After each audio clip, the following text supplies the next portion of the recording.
अच्छा, ये तस्वीर देखिए जरा, ये जो तस्वीर है वो आज की, जो मैंने अभी आपको तस्वीर दिखाई थी सुबह में कि काठमांडू में वो 5 सितारा होटल है जिसे आग के हवाले कर दिया गया। ये दरअसल काठमांडू का हिल्टन होटल है। देखिए जरा, ये काठमांडू का हिल्टन होटल, और हिल्टन होटल को भी आग के हवाले कर दिया गया था।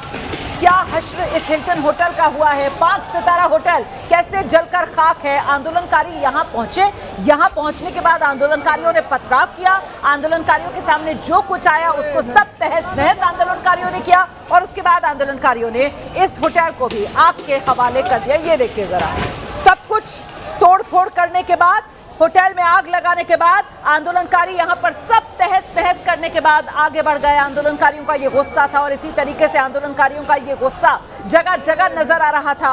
ये आज की तस्वीरें हैं जब आंदोलनकारियों का गुस्सा चरम पर था, उस वक्त की ये तस्वीरें। आंदोलनकारी इसी तरीके से अपने गुस्से का इजहार कर रहे थे, और गुस्सा इस बात को लेकर था कि जिद पर क्यों अड़े हुए हैं केपी शर्मा ओली, इस्तीफा क्यों नहीं दे रहे हैं केपी शर्मा ओली। और आखिरकार अब केपी शर्मा ओली ने इस्तीफा दे दिया है, लेकिन ये विनाश के निशान, और विनाश के निशान तो अभी भी दिख रहे हैं वहां पर। यहीं इसी होटल के पास मौजूद है हमारे सहयोगी जगविंदर पटियाल। सीधे आपको लेकर चलते हैं जगविंदर के पास। जगविंदर, देखिए, ये पूर्व प्रधानमंत्री शेर बहादुर देउआ के बेटे का होटल था, इसलिए लोगों ने इसको आग लगाई है। और ये देखिए, एक संयोग ही है कि हम लोग इसी होटल में रुके हुए थे। कमरा नंबर 809 था हमारा 8वीं फ्लोर पर, और आज सुबह ही हम जब कवरेज के लिए यहाँ से निकले तब तक सब कुछ ठीक था। लेकिन अब मैं जब वापस लौटा हूँ तो मैं देख रहा हूँ पूरा हिल्टन होटल जो है नेपाल का, ये काठमांडू में धू कर जल रहा है। सब लोग यहाँ भाग गए हैं, और इसके बाहर भारी भीड़ जमा है।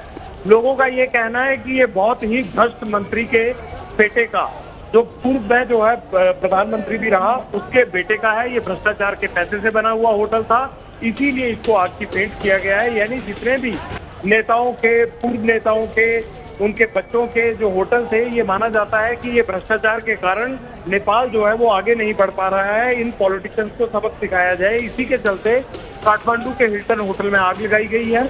और इस वक्त मैं सामने देख रहा हूँ कि ग्राउंड फ्लोर से लेकर 4थी मंजिल तक और छत से पूरा धुआं इसके होटल के निकल रहा है। शायद ये तकरीबन 1-1.5 घंटा पहले आग लगी है, और आसपास बहुत भारी भीड़ जमा है। यानी कोई आग बुझाने के लिए ना आ पाए, इसके लिए भीड़ ने दोनों तरफ से रास्ता रोक रखा है।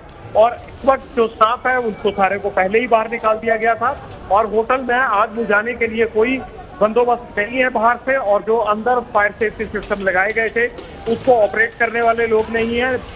लिहाजा इस होटल का पूरी तरह से जलकर खाक होना लगभग तय है, उसी तरह से जिस तरह से कि पार्लियामेंट तय हुई है। और बड़ा आरोप यही है कि ये नेता अपने बच्चों के लिए पैसा बनाते हैं, और उनके बच्चे जो हैं वो विदेश में पढ़कर यहाँ आकर धंधा करते हैं, लेकिन नेपाल की जनता के बारे में कुछ नहीं सोचा जाता।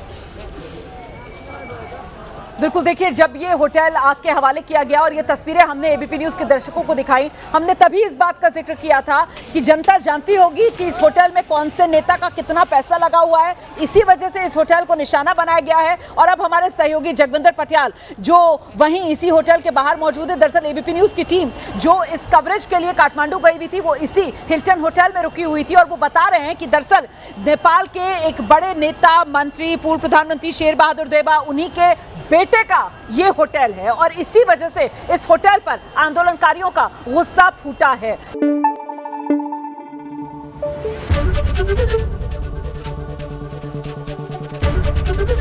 एबीपी न्यूज आपको रखे आगे।